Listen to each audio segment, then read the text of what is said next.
Your mother had 5 good outfits, you have 40. And somehow she looked put together every morning, and you are standing in front of a full closet convinced you have nothing to wear. You do not have a closet problem. Somewhere along the way, the knowledge just stopped being passed down. Number 12 on this list is a skill your mother learned in a class that no longer exists in 75% of American schools. And one woman in Fort Wayne, Indiana used these 15 tricks to make a single wool coat last 22 years, not with any special product, with habits that cost absolutely nothing. Somewhere in the middle, you will hear a number. 35. That number will change the way you look at every piece of clothing you own. Number 1. She had a tin. You know the one.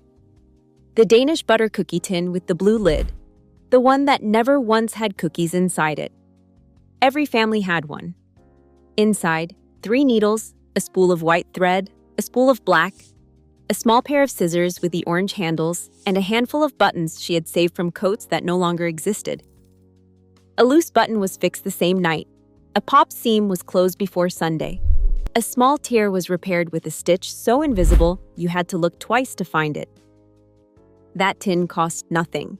It sat next to the television, or in the second drawer in the kitchen, or on the shelf in the laundry room. It was the first line of defense between a garment and the garbage. A basic sewing kit cost about $3 in 1975. The one your mother had probably cost less, because she built it herself over 30 years, one spare button at a time. When is the last time you saw one? That question is not rhetorical. It connects to something we will come back to later. Number 2. She washed everything inside out. Every pair of pants, every blouse, every knit top, all turned before they went in. The outside surface takes the most friction in the drum. Buttons scrape, zippers catch, colors fade where fabric meets the barrel. Inside out moves all of that damage to the side nobody sees. A good blouse cost about $14 in 1978. Half a day's wages.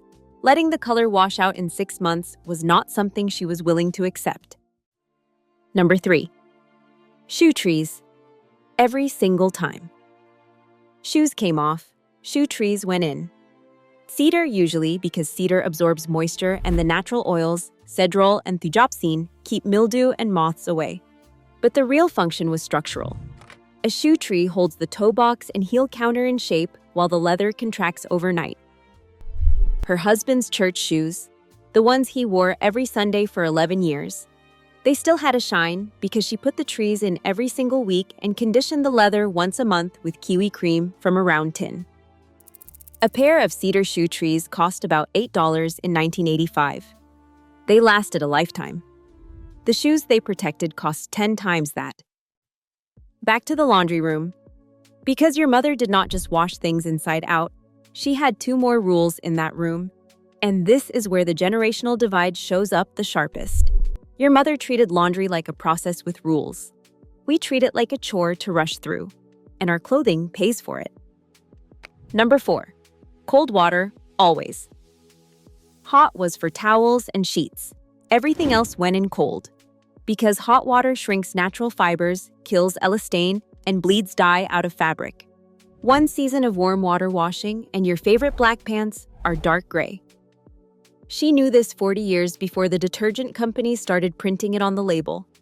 And yet most American households still wash on warm by default. Nobody ever told them to stop. Number 5. She almost never used the dryer. The tumble dryer was the single biggest enemy of her wardrobe, and she treated it that way. Heat breaks elastic fibers. It shrinks cotton unevenly.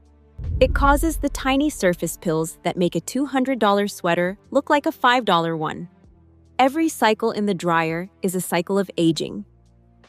Her solution was a clothesline on a Saturday morning, the sheets snapping in the wind while the coffee brewed, a drying rack in the basement during winter, cost nothing, added years to everything that hung on it. She knew what the dryer did to good fabric, and she was not willing to let it happen. The fact that we throw everything in without thinking about it explains half the difference between her wardrobe and ours. And that raises a question nobody in the fashion industry wants you to ask. If these habits are so simple, Why did an entire generation stop doing them? It was not laziness and it was not forgetting.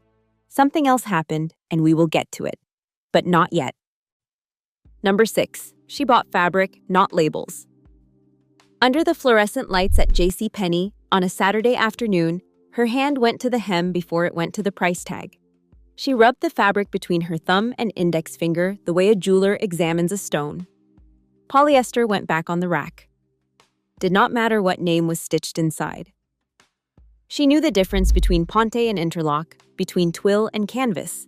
She could feel whether a blend was 90-10 wool nylon or 70-30 poly rayon, and she made her decision in 4 seconds. No app, no review, no influencer. Just 40 years of touching fabric in every store she ever walked into. There is a term for it now: fabric literacy. She never needed the term, she just did it every Saturday. Numbers 7 and 8 come from the same understanding. Clothing needs space. Number 7, she rotated on purpose. Not the same shoes 3 days straight, not the same blazer every Monday. A good pair of work shoes cost $60 to $80 in 1982. You did not wear them into the ground in 3 months. You alternated because fabric needs rest the way your body does. 2 pairs in rotation lasted longer than 3 pairs worn without rest. Number 8, she used real hangers, not the wire ones from the dry cleaner. The ones her mother bought at Sears in the 70s, with the rounded shoulders and the felt strip across the trouser bar. A coat on a wire hanger loses its shoulder line within a season. On a proper wooden hanger, it looks the same after 5 years. A good set cost about $8 in the 1980s. They lasted 40 years. She spent $8 on hangers in the 1980s and got 40 years out of them. The coats did too. I ranked 85 clothing and shoe brands from worst to best in my brand guide.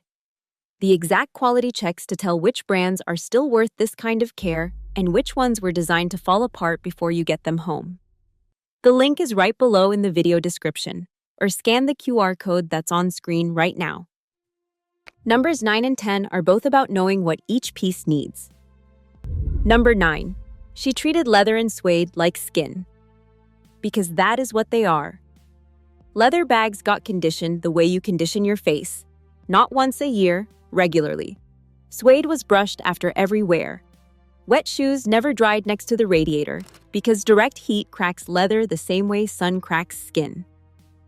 A leather bag treated this way looks better at year 10 than a cheap bag looks at month 3. Number 10. She knew when to hand wash and when to send it out.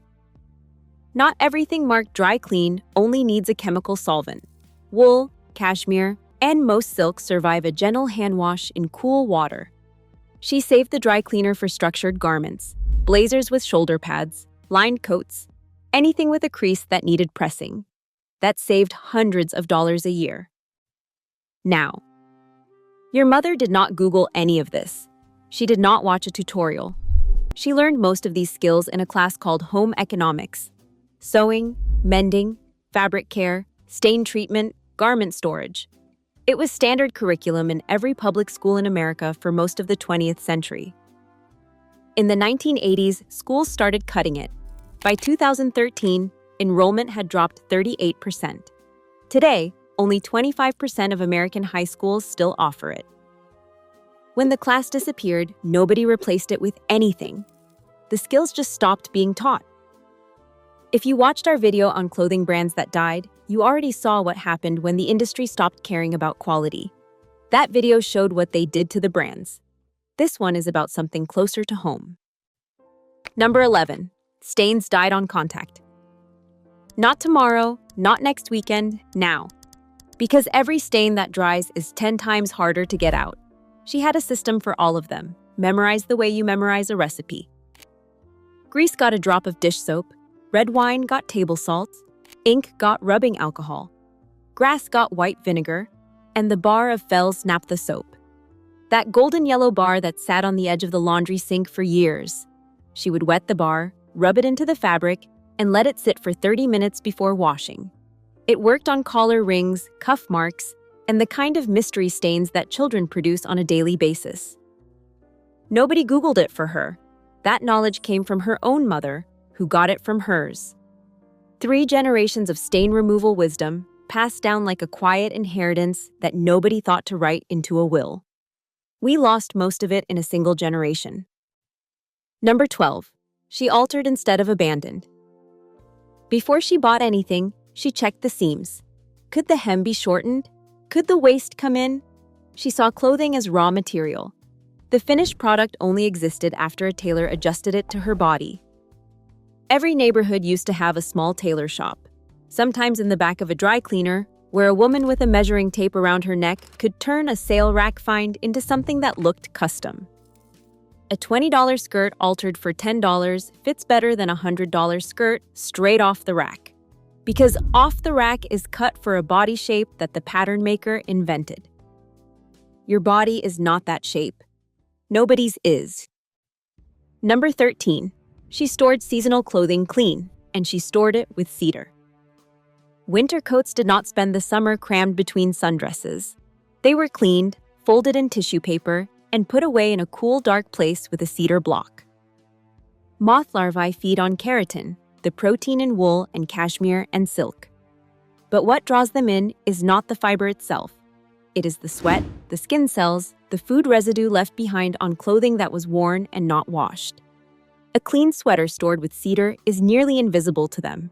A worn sweater in the back of a dark closet is a dinner invitation. A cedar block cost about $2. A moth-eaten cashmere sweater cost $150 to replace. She never lost a sweater to moths. And here is the number from the opening. According to the Dry Cleaning and Laundry Institute, a modern dress shirt is engineered to survive as few as 35 washes. 35. Your mother's shirt survived 300. That is not a decline in quality. That is a decision someone made in a factory. Number 14. She had a uniform, and she was never embarrassed about it. 3 to 5 outfit formulas that worked every time. No decision fatigue, no scrolling through a fast fashion website every 3 weeks.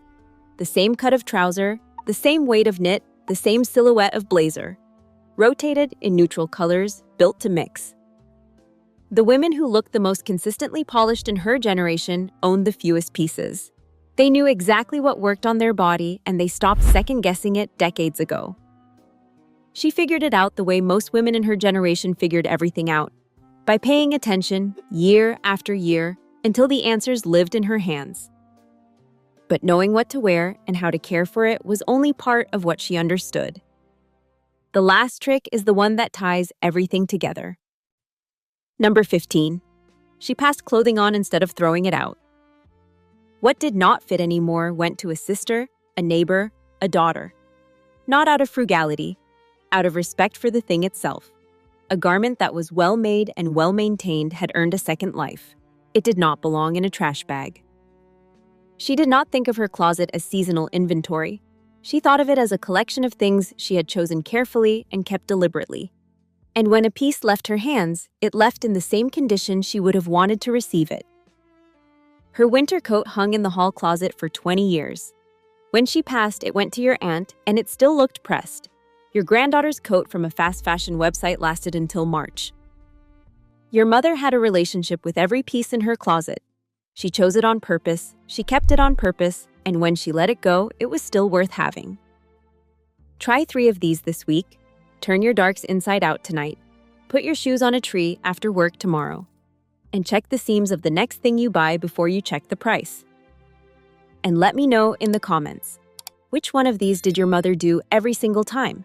And which one have you caught yourself doing, years later, the exact same way she did? And subscribe so you don't miss the next one.